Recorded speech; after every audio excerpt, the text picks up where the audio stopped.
আসসালামু আলাইকুম। মায়ের মৃত্যু গল্পের শেষ নাম্বার পার্ট। আর কিছু কথা ছিল। কিছু কিছু মানুষ অনেক ধরনের কমেন্ট করে। একটা কথা বলি, মানুষকে সম্মান করতে না পারলে অন্তত অপমান করিয়েন না। এখন চলেন বেশি কথা না বলে শুরু করা যাক। রিয়া মুক্তার সামনে দাঁড়িয়ে একটা হাত ধরে বলল, কেমন আছো বোন? মুক্তার সাথে সাথে রিয়াকে জড়িয়ে ধরে বলল, রিয়া বোন আমার, আমাকে মাফ করে দে। তখন আমি বুঝতে পারি নাই আমি তোর সাথে কি কি করেছি। তখন আমার ভিতরে অহংকার ভরা ছিল, যার কারণে আমি এসব করেছি। প্লিজ তুই আমাকে ক্ষমা করে দে। রিয়া মুক্তাকে ছেড়ে হাসি দিয়ে বলল, তুই আমার বোন, তোর উপর কি আমি রাগ করে থাকতে পারি বল? তোর দুলাভাই যখন থেকে বলেছে তুই ভালো হয়ে গেছিস, তখন থেকে আমার তোর উপর কোনো রাগ নেই। এখন বল কেমন আছিস তুই? অনেক অনেক ভালো আছি আপু। আর তোদের বিয়ে হয়ে গেছে? পিছন থেকে আমি উত্তর দিলাম, শালি রেখে কিভাবে বিয়ে করি? তবে এতদিন পর আবার তোমাদের একসাথে দেখতে পারলাম। জানো, তোমাদের একসাথে দেখতে আমার খুব ভালো লাগছে। মুক্তা রিয়াকে বলল, তো চল আপু ভিতরে। দুলাভাই চলে যাবেন নাকি আবার? আরে আমি কি যাওয়ার জন্য এসেছি? ভিতরে চলো। ভিতরে গিয়ে দেখি চাচা টেবিলে বসে খাবার খাচ্ছে, আর চাচি চাচাকে খাবার এগিয়ে দিচ্ছে। দূর থেকে চাচি আমাকে দেখে দৌড়ে এসে জড়িয়ে ধরলো। কি যে কান্না করছে, জিজ্ঞাসা করছে আমি এতদিন কোথায় ছিলাম, একটু কি মনে পড়ে নাই তাদের কথা, ইত্যাদি ইত্যাদি। অনেকক্ষণ পর সবকিছু শান্ত হওয়ার পর চাচা মাথা নিচু করে বলল, আমি এমন এক কুলাঙ্গার মেয়েকে জন্ম দিয়েছি যে কিনা তার আপন চাচিকে হত্যা করেছে। সে সে আমার বলতেও লজ্জা হচ্ছে। তোমার কাছে কিভাবে মাপ চাইবো সেই ভাষা আমি খুঁজে পাচ্ছি না। তবু আমার মেয়ের পক্ষ থেকে আমি হাত জোর করে বলছি, ওকে মাফ করে দিও।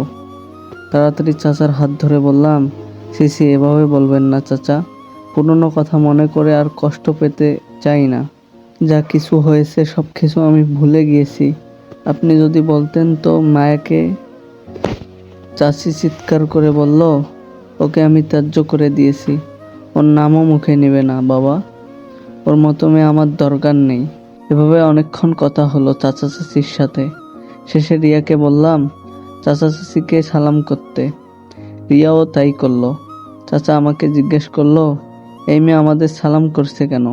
আমি কিছু বলার আগে মুক্তা বলল, আন্টি ও আমার বড় বোন হয়, আর আপনাদের ছেলের বউ হবে। তা পছন্দ হয়েছে তো আমার বোনকে, আর আপনাদের ছেলেকে আবার আপনাদের বউকে ফিরিয়ে দিলাম। চাচি হাসি মুখে রিয়াকে দেখে বলল, বেঁচে থাকো মা। সত্যি বলতে আমার ছেলের পছন্দ আছে বলতে হবে। আর মুক্তা মা, তোমাকে অনেক অনেক ধন্যবাদ। তোমার কারণে আজকে সবকিছু আবার ফিরে পেলাম। পরিবারের সাথে অনেকক্ষণ আড্ডা দেওয়ার পর বললাম, আমাদের এখন যেতে হবে। কিন্তু চাচি আমার হাত ধরে বলল, আমাদের কথা দে, আমাদের ছাড়া তুই দূরে কোথাও যাবি না, এখন থেকে এখানে থাকবি। আমিও হাসি মুখে বললাম, রিয়াকে নিয়ে আবার খুব শীঘ্রই এখানে আসব, পরে আর কোথাও যাব না। আমাদের কথা শুনে চাচা চাচি অনেক খুশি হলো। চাচা চাচির কাছ থেকে বিদায় নিয়ে বার হলাম। মুক্তা যাওয়ার আগে আমাকে উদ্দেশ্য করে বলল, তোমার বেস্ট ফ্রেন্ড মৃত্যু দেশের বাইরে চলে গেছে। আর আপু তোরা কি সত্যি এখানে আসবি? রিয়া আমার হাত ধরে বলল, তোর দুলাভাই যেহেতু বলেছে তাহলে আসতেই হবে।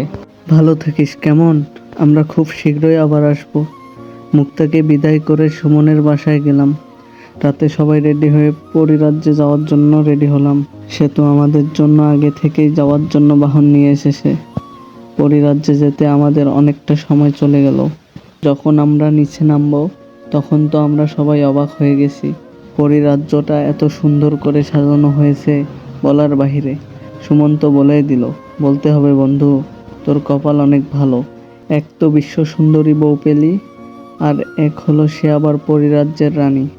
আর কি লাগে বল? নিচে নামতেই পরি একটা মেয়ে এসে আমার মাথায় কি যেন একটা মুকুট দিল। রিয়ার দিকে তাকাতেই রিয়া বলল, এটা দেওয়ার কারণ হলো তুমি যেখানকার রানীর হবু হাজবেন্ড তা যেন সবাই চিনতে পারে। এজন্য আমিও হাসি মুখে সামনে যেতে লাগলাম, আর সবাই আমাদের ফুল দিয়ে বরণ করে নিল। রিয়াদের রাজপ্রাসাদের সামনে যেতেই দেখি রিয়ার চাচা চাচি দাঁড়িয়ে আছে। আমি সরাসরি তাদের পায়ে সালাম করে বললাম, ভালো আছেন আঙ্কেল আন্টি? সেতুর বাবা আমাকে ধমক দিয়ে বলল, কিসের আঙ্কেল? আজকে থেকে বাবা বলে ডাকবে। সেতুর বাবার কথা শুনে সবাই হেসে দিল। আমিও একটু লজ্জা পেলাম। রিয়া আমার হাত ধরে বলল, ছোট বাবা এই প্রথম তোমার জামাই বাড়িতে এলো, তাকে কি এখানে দাঁড় করিয়ে রাখবে নাকি? সেতুর বাবা উত্তর দিল, তাড়াতাড়ি ভিতরে নিয়ে চল। আর জামাই, তোমার যদি কোনো সমস্যা হয় তাহলে আমাকে বলবে, কেমন? ভিতরে গিয়ে রিয়ার পিছনে পিছনে ওর রুমে চলে গেলাম। রিয়া আমার গালে চুমু দিয়ে বলল, তুমি এখন শুয়ে একটু বিশ্রাম নাও, আমি সুমন ভাইদের একটু ব্যবস্থা করে আসি। রিয়াকে টান দিয়ে জড়িয়ে ধরে বললাম, একা একা ভালো লাগবে না, তুমিও আসো না। রিয়া আমাকে ছাড়িয়ে বলল, চুপচাপ ভদ্র ছেলের মতো শুয়ে থাকো, ঠিক আছে? আমি একটু আমার রাজ্যটাকে দেখে আসি। এই বলে রিয়া চলে গেল। আজকে এখানে 3 দিন হলো, আর কিছুক্ষণ আগে পরিদের নিয়ম অনুযায়ী আমাদের বিয়ে হলো। রিয়ার সাহায্যে আমার চাচা চাচির সাথে যোগাযোগ করেছি, ওনারাও এ বিয়েতে মত দিয়েছেন। সেতুকে বলেছিলাম যেন আমার চাচা চাচিকে এখানে নিয়ে আসে, কিন্তু তারা বললেন পরে কোনো একদিন আসবে। দেখতে দেখতে রাত হয়ে গেল। এখন আমার বাসর ঘরে যাওয়ার অপেক্ষা শুধু। সুমন শুধু আমাকে বলল, যা বন্ধু, তোর জন্য দোয়া করি, আগামী দিনগুলো তোর যেন ভালো যায়। সুমনকে ধন্যবাদ জানিয়ে বাসর ঘরে ঢুকে গেলাম।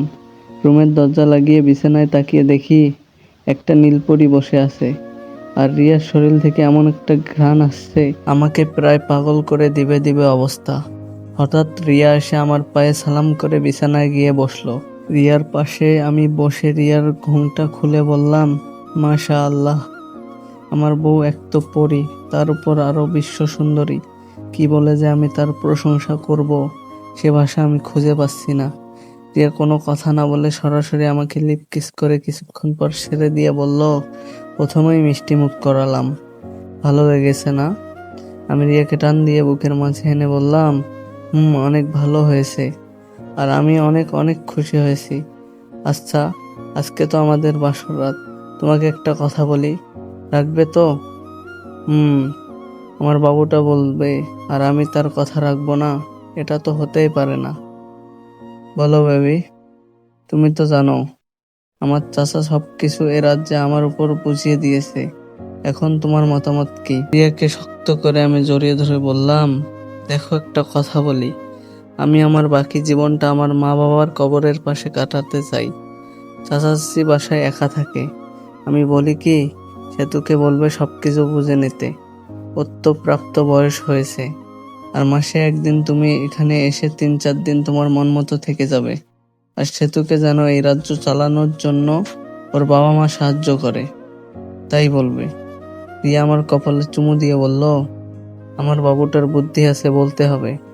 আমি তোমার সব কথা মানবো, তুমি যেভাবে বলবে আমি সেভাবে চলবো। আচ্ছা, এখন তোমার চোখ বন্ধ করে ফেলো, আজকে একটা সারপ্রাইজ আছে তোমার জন্য। আমি খুশি হয়ে বললাম, সত্যি? বেবি, আমি যখন বলবো তখন চোখ খুলবে, তার আগে খুলবে না। আচ্ছা ঠিক আছে, এই বলে আমি চোখ বন্ধ করে দিলাম। অনেকক্ষণ হলো রিয়া কিছু বলে না, তাই আমি বললাম, কি রিয়া, হয়েছে তো? এই তো বাবু হয়ে গেছে, আর একটু তাড়াতাড়ি করো। একটু পর রিয়া বলল, এখন চোখ খুলতে পারো। চোখ খুলে তো আমার অবস্থা যায় যায় হয়ে গেছে, আমার চোখগুলো তেরা হয়ে গেছে, কখন যে আমার জ্ঞান চলে যায় হিসাব নেই। আমার সামনে রিয়া একদম বিনা কাপড়ে দাঁড়িয়ে আছে, ওর শরীরে 100 পরিমাণ কাপড় নাই। রিয়া হাসি দিয়ে বলল, অনেক অপেক্ষা করেছি, আর নয়। এই বলে রিয়া আমার উপর ঝাঁপিয়ে পড়ল। আমি কোনো মতে লাইটটা বন্ধ করলাম। আর আপনারা চোখ বড় বড় করে কি দেখেন? হ্যাঁ, আপনাদের লেখক সাহেব বাসর রাত করছে, সব দেখতে লজ্জা করে না? তাড়াতাড়ি চোখ বন্ধ করেন, এখন ফাইনাল বিশ্বকাপ খেলা হবে, যেটাকে বলে বিশ্ব সেরা রোমাঞ্চ। আসসালামু আলাইকুম। মায়ের মৃত্যু গল্পের সিজন 2 এর এটাই শেষ নাম্বার পর্ব। মায়ের মৃত্যু গল্পের আর কোনো সিজন আসবে না। আপনাদের সাথে আবারও দেখা হবে অন্য কোনো এক গল্প নিয়ে। সবাই ভালো থাকবেন, সুস্থ থাকবেন। আল্লাহ হাফেজ।